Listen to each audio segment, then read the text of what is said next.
always had. Sharing medicines, is it safe? If it works for you, why wouldn't it work for someone else? That's always at the back of our minds. Now, let's start off with, is it safe to share medicines to save money? Now, pharmacists, such as yourself, always emphasize the 5R concept in taking medicines. What does the 5R concept entail? But I think we should start with, is it safe to share medicines? All right, so when it comes to sharing medicines, there is a blanket answer. There's a blanket answer, and which is actually no, it's not proper to share medicines, even if it's to save money. And that is because there is this misconception whereby everybody believes that every medicine works the same for each individual. But that is a misconception, because the thing is, although we have the same genetic makeup, we are all different physiologically, and we all react differently to medicines, and it might differ. Like, for example, a medicine that you can take, I might be allergic to. So those kind of things, we cannot share medicines. And even when it comes to when you take your medicines, follow-up medicines from pharmacies, especially from government health facilities, they will actually, even though your name has already been printed on the label and your registration is already there, they will still ask you, is this, what is your name? And that is because to confirm that this medicine is indeed for you. Only that is because every medicine is individualized, and that's so you shouldn't share medicines, and then to save money. But when it comes to the 5R concept, basically, the 5R concept and its components were introduced by the Ministry of Health to promote the rational use of medicine. And what the 5R concept is, I'll just go through one by one. So the first R is the right patient, meaning that if medicine A is prescribed to patient A, it should be only taken by patient A. Yeah.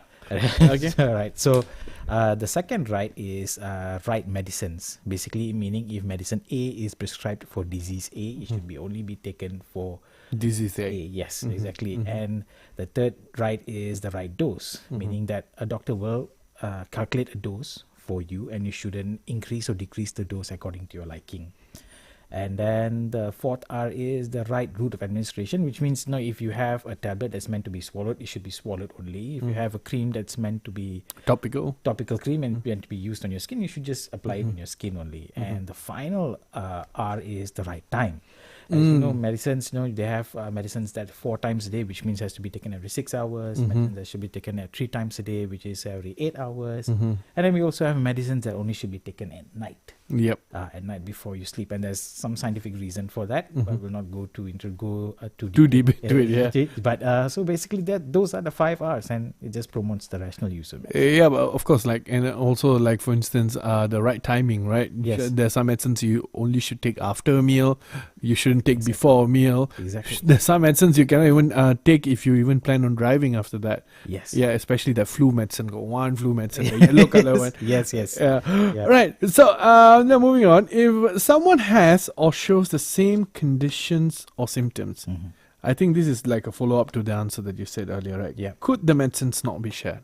Yes. The thing is, when there's also another misconception whereby if you have the same symptoms, people think that you have the same disease. Chances are the diseases are very different. Like, for example, if person A and person B both have fever and they exhibit feverish symptoms, it could be that their sources of infection are very different. Like, for example, person A may be a bacterial infection and person B might be a viral infection. In those cases, the medicines are very different from one another. So that's one reason why you should not share medicines even if your symptoms are the same. And the second reason is that when a doctor prescribes a medicine to an individual, he takes into account a few things. Number one, he takes your age into consideration, he takes your weight, he takes your possible interactions with other medications that you're taking, possible allergies, as well as the status of your current disease, its progression. So taking all that into consideration, even if you have the same disease from one person to another, there's possibilities that your medicines, its dose, or the type of medicines that you're taking might be very different from one person to another. So in those cases, you shouldn't share your medicines, and it is up to the doctor to decide what is the best medicine for you. Yeah, first things first, outward symptoms might not be of the same disease. Yes. Right? And then secondly is something as simple as weight could also increase or decrease the efficacy of the dosage. Exactly. Right, so that is quite crazy, right? Like if you are like 70 kilos and someone who wants to take is only 40, that might be an overdose for them, Yes, right? exactly. So please don't share the medicines. Absolutely. All right, so now we'll move on to the next question. And another common query among parents is it possible to share medicines for such as fever medicines, cough medicines, or antibiotics for children? All right, so this answer is basically split into two. Now, the thing is, certain categories of medicines that are usually used for chronic diseases like asthma, those kind of medicines are very risky to share. They shouldn't be shared because at all because without sufficient knowledge and without first consulting your doctor or pharmacist or any healthcare professional, you shouldn't share the medicine because it may cause more harm than good. That's the first part of the answer. Now, the second part of the answer is that we have non-prescription medicines, which we call over-the-counter medicines. Yeah. So these medicines we can buy from 99 sometimes, even 7-Eleven sells them. Yep. Like, for example, Panadol. Panadol is an over-the-counter medicine. Those kind of medicines are less harmful than prescription medicines like for chronic diseases. So in those kinds of situation, it is not supported. Sharing is not supported. We don't endorse sharing, but we allow it provided that the person you're sharing the medicines with is not allergic to the medicines and knows exactly how to take it, its dose, its frequency, its route of administration, and that information can only be obtained from a healthcare professional. Yep. But I mean, something as simple as paracetamol, I think that shouldn't be too much of a problem, right? Yes. Like someone else bought it for themselves and you have a headache, you can be like, hey, pass me a couple of paracetamols, and they should be able to do that, and that shouldn't be a problem. Yes, but of course we have to take into consideration that whether the person has any allergies. Like, for example, there are some people who are allergic to paracetamol. Yeah, exactly. Yeah. So that information is very vital, and it's very important to know that beforehand for sharing your medicines. Yeah, but considering paracetamol is one of the medicines that we use most often, Yes. I think by the time you're like 6 or 7, you know if you're allergic to paracetamol. Yes, But exactly. is there a possibility that you gain an allergy later in life? There is a possibility that as we progress through life, our body undergoes physiological changes. Yeah, that is true. That's very rare, but it can occur. Yeah. Physiological changes like putting a lot more weight around the Yeah, stomach you and all may that. never All right. Okay, what we're going to do, Jeevan, we're going to be taking a short break. We're going to be coming back. And this is a song that you requested for Lenny Kravitz, Fly Away. We're going to be back after this. Of course, if you have any questions for Jeevan, he is a pharmacist with the Pharmaceutical Services Division in Negeri Sembilan. You can send those questions to our Facebook Live that's currently going on. Go to our Facebook page and you should be able to see the first video on it, I guess. We will be back in a few minutes. Don't go anywhere.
On tracks on a beautiful looking Monday morning, guys. Say 11:28 on the clock. As of now, right now in the studio today, we have Jeevan, who is a pharmacist at the Pharmaceutical Services Division in Negeri Sembilan, who's here to talk about sharing medicines. Is it safe? Now, of course, we had a caller as well, Mr. Rama. Now, he said a pharmacist always knows better than a doctor, so always double confirm with a pharmacist as well about the medicines. Now, of course, that is Mr. Rama's opinion. And right now, let's get on back with the interview. Now, Mr. Jeevan, is it inappropriate for parents? I do believe this question seems to be a repetition. Now, let's talk about antibiotics. What about antibiotics? Can they be reused or shared with other children in the family who have the same illness? Antibiotics especially, we are going to focus on that. Okay, all right. So when it comes to antibiotics, there's a blanket answer for that. And we are very stern with that, whereby we are saying no, never share your antibiotics. Because the thing is, an antibiotic is prescribed for an infection and is very, very specific. So the thing is also there's not necessarily that if patient A has an infection and patient B has another infection, it's not necessarily that it requires antibiotics in the first place. Back to the original argument, whereby it might be bacterial, it might be viral. In the case of viral, it doesn't require antibiotics. And in this kind of irrational use of antibiotics, whereby using antibiotics to treat infections that does not require antibiotics in the first place, will lead to something known as antimicrobial resistance. And antimicrobial resistance is an instance where the antibiotics that used to work to cure a disease caused by a bacteria does not work anymore. That means that bacteria has somehow developed resistance to that particular antibiotic, hence antibiotic resistance. And in our modern age, that is a serious problem, because the rate of resistance, antibiotic resistance, is higher than the rate that we are producing new antibiotics. Yep, we actually had a conversation recently on Health on Traxx as well about how we are actually running out of antibiotics, different and new versions of antibiotics, even for something as simple as the cold. Yes. Right? So I still remember when I was younger, each time I got sick, the doctor would prescribe an antibiotic. Each time. Okay. Each time. So I always thought if you get sick, you have to take antibiotics. But then as I grew older, I realized that's not the case. So if your doctor's going to prescribe you antibiotics at the clinic or something like that, because I don't think it happens in the hospitals anymore. Yes. If the doctor's going to prescribe you antibiotics, ask them, is this really necessary, right? Yes, and on top of that, if it is necessary, ensure that you take the antibiotics exactly as prescribed. Yes. Finish it all. And if, let's just say, there is a balance, like usually antibiotics for children, they come in syrups. Oh yeah, syrups. Yeah, for children and syrups. Yeah. Syrups. So the thing is, those kind of there will always be balance from that. So discard the balances appropriately. And also, if let's just say you have an infection, never use antibiotics that's prescribed to another person for yourself, and even use their balances for yourself. Yeah, because one, your dosage will not be accurate because you won't have enough because the other person has been using it. Yes. So, and you're also at the risk of developing the superbugs and antimicrobial resistance. Keep hearing about that. It makes me scared because I've read some horror stories that regard about antimicrobial resistance. Yes. So that is messed up. And actually what you said earlier was actually very true, because we actually only have about 100 or so antibiotics currently available worldwide. And the rate of resistance is going up. That those hundreds is probably not enough. And these 100 antibiotics can cure everything from the range of mild infections to very severe infections, and that is why a doctor will usually use diagnostic tests to actually determine what exactly is required for you. Yeah. Which is why antibiotics are very specific and they shouldn't be shared at all. Absolutely, because they are very targeted. So what works for this disease might not work for the other disease. Yes. All right, and sometimes even the the strength of it, right? Yeah. Like for something simple, you don't want to use the super strong stuff. You know what? Antibiotics, if you speak about it, I think we'll go for hours. Yeah. But you know what? We're going to take another short break. I'm going to play one AC/DC song. We're going to be right back. This is TRAXXfm. Don't go anywhere. We're talking about sharing medicines. Is it safe? With Jeevan, and he's a pharmacist at the Pharmaceutical Services Division in Negeri Sembilan. If you do have questions, send them to our Facebook Live, or like Mr. Rama, give us a call. All right, AC/DC, TNT on Traxx.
Welcome back, and you are currently listening to Health on Traxx, sharing medicines. Is it safe?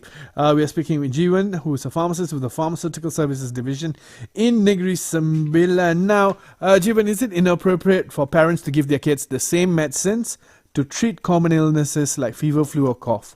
Okay, so I'm going to assume that for common illnesses, we are referring to over-the-counter medicines, not prescription medicines.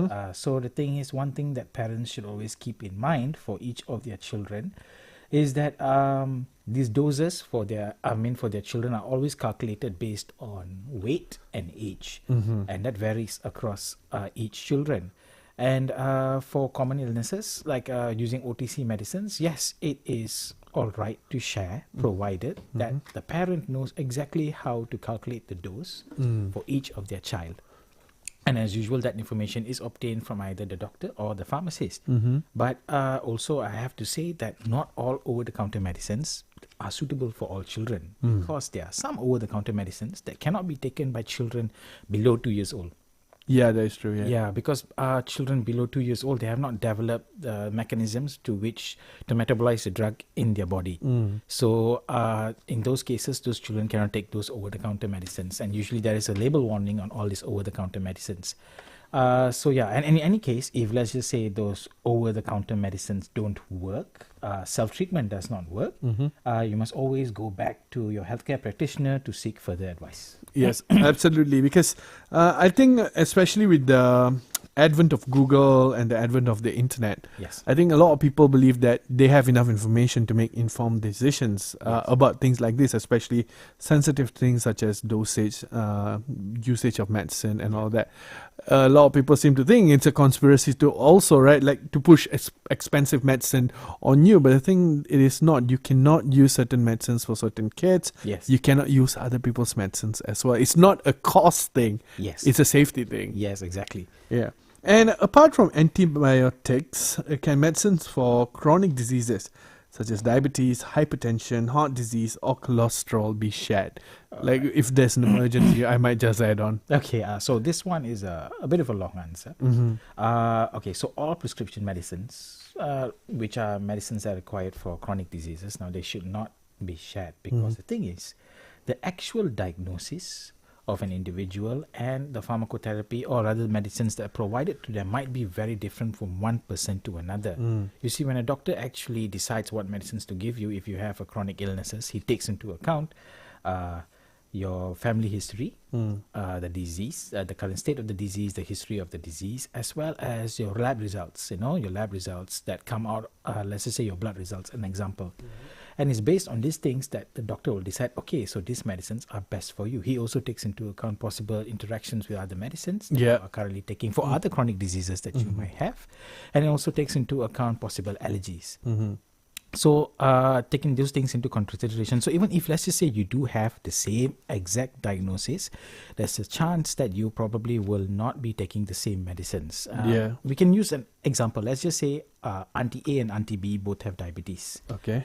And they're both taking medicines for the diabetes. But the thing is, we realize that Auntie A and Auntie B, Auntie A is probably taking a tablet form of the anti-diabetic medicine, whereas Auntie B is taking insulin. So we cannot share these medicines because they're very different medicines. And also we have upon further research, we actually find out that actually Auntie B cannot take Auntie A's tablet form of medicines because she's allergic to them, or because they have interactions with other medicines that she's taking, or even worse, because those medicines do not work for her as well as insulin does. That's one example. Another example would be like, if let's just say Auntie A and Auntie B both are taking tablets, the same exact tablets, but there's possibility that the doses might be different. Like Auntie A may be taking 1 tablet twice a day, Auntie B may be taking 2 tablets twice a day. And that is because Auntie A is more sensitive to the medication rather than compared to Auntie B. So when it comes to actually sharing medicines, it's basically a blanket rule, especially for chronic diseases, is to share them.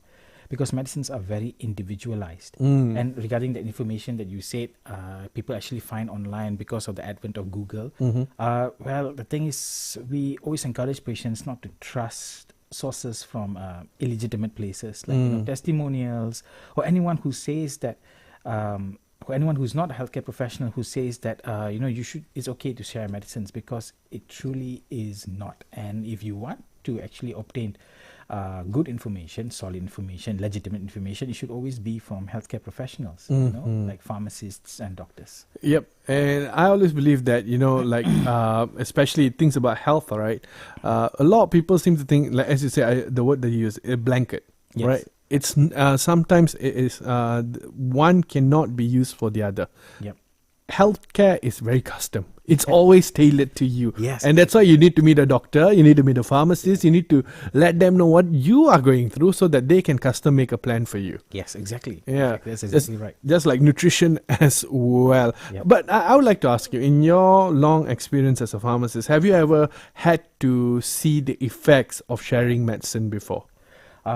Unfortunately for me, because I'm usually in Behind the office. yes. Okay. So I never had a chance to actually see that happen. mm-hmm. But the reason why we're having this talk here today is because it has happened numerous times before. Mm-hmm. And it happens usually in a very at the local level, the ground level, whereby sometimes we only find it out once we have gone for something known as the home medication review, where we send pharmacists to see people how they're practicing their medicine usage at home, and we find out they've been sharing medicines, storing medicines improperly, and those kind of things. Yeah, I mean, I do have to admit, at this point in time, I have been guilty of sharing medicine Yes. before, but it's definitely OTT or OTC. OTC. Yeah, OTT is the other thing. OTC medicine. Like, for instance, especially when I have a cold or something, I tend to use whatever medicine my wife bought lah. Okay, all right. Yeah, but that was over the counter, so that is a disclaimer. Yeah. But before we end for today, Jivan, as always, a pleasure talking to you. Yeah, What is your take-home message? How should patients take their medicine? Avoid the practice of sharing medicine. And also, I'd like to also hear from you, because you said this earlier. How should they keep their medicine? Okay, Yeah. all right. So when it comes to sharing medicines, well, basically every medicine, every pharmacotherapy is very individualized. You should not share them, except in certain cases, over-the-counter medicines, whereby you're not allergic to the medicine, you know exactly how to take it. Yeah, one pill, go to sleep. Yeah, that's okay. And then also, I would like to say that every individual who is taking their medicines should know exactly what they're taking. Not only like, I'm not talking about the name. I mean, the dose, also the route of administration. I'm talking about exactly the chemical name. The chemical name, or the active ingredients. Yes, the active pharmaceutical ingredient. Yep. So, like, for example, if let's just say you are taking a hypertensive medication for hypertension, let's just say you're taking, for example, amlodipine 10 mg once a day. You can go anywhere in the world with that information, and even if you lose your medicines along the way, you can always go to a healthcare practitioner there, tell them, I'm taking this particular medicine. Is it okay after your evaluation you give me my medicines that I need to control my, that kind of information is very liberating and it's very powerful. You can carry it anywhere you want. Yeah, and like write it on a card and keep it in your wallet. Yes, and I mean, if you can commit that to memory, so that's much better. That's fantastic. And then also, one more thing is never to increase or decrease your dosage according to your liking. Always consult your healthcare professional for that. And relating to how to store your medicines properly. Basically, general rule is that every medicines come with storage instructions. Storage instructions whereby, if you need to store it in the like in room temperature, you can store it in a cupboard that is away from any heat sources or humidity sources like your bathroom and all that. If you need to store it in refrigerator, when you place it in the fridge, place it inside the fridge near the blower. So that's where the temperature is like always always constant. Yes, always constant. Yes, always constant. Okay. So that's basically it. But do not store medicines that meant to be stored in room temperature in your fridge, because sometimes the humidity may affect the temperature's physical appearance and also its efficacy. Right. So, okay, that's something I need to learn. Yeah. I tend to keep my medicine in the fridge. I would like to add one more thing, if that's all right. This is something away from the usage of medicines. No problem. Go for it. So, in the pharmaceuticals, I mean, in Ministry of Health facilities in the pharmacy department, we actually offer services whereby individuals who are taking chronic medication, follow-up medication, they can skip the queue of waiting in the pharmacy department and obtain it directly at a time that is most convenient to them.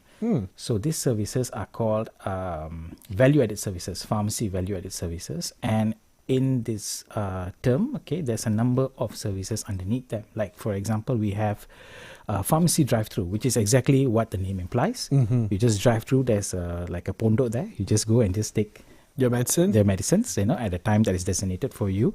And then you can have medicines delivered to you at your doorstep by a post or by third-party couriers. And then also there's another service whereby it's called the medicine locker, where there's a designated location where the Ministry of Health will build lockers, and you can go and take your medicines from those lockers in a certain time, once again at your convenience. Wow. So it's much easier to get to your medicines after that. Yes, much easier. You don't have to wait in queue. And I do have to stress two things, that these services are only for individuals who are on chronic long-term follow-ups, so they have to take medicines every month. And also that the services, their names might be different from facility to facility. Like, for example, in certain facilities, it's just called medicine locker. For other facilities, it's called locker for you. So it's important. It's branding. It's branding, yes. So the thing is, the person has to go to the pharmacy facility and do ask, I want to take my follow-up medications. What services do you offer in your value-added services? What is the name and such? And also, if one more thing I would like to add, if anybody who's listening has any information for medicines, about medicines, or how to take them, or the rational use of medicines, they can call the National Pharmacy Call Center. That is, the number is 1-800-886722. It operates Monday to Friday, 8 a.m. to 5 p.m. and except on public holidays. Yeah. And if they like more, and if they want to read about more information like this, or hear about more information like this, they can always visit Kenali Ubat Anda, Know Your Medicines, Facebook, Instagram, or TikTok. Okay. Yes, so that's it. So I got one more question. Okay. End of this week, we have Chinese New Year coming. What would you like to say to the listeners? Happy Chinese New Year. Enjoy your holidays and drive safe if you're traveling. Thank you so much, Jivan. It's always a pleasure talking to you. Yes. And with that, it's about time that we end for today. We spoke about sharing medicines. Is it safe? With Heygaajivan, and he's a pharmacist with the Pharmaceutical Services Division in Negeri Sembilan. So if you ever go to Negeri Sembilan, you can find him around Seremban. Yes. Yeah. All right. And with that, we end for today, and I'll be back in the next hour. Don't go anywhere.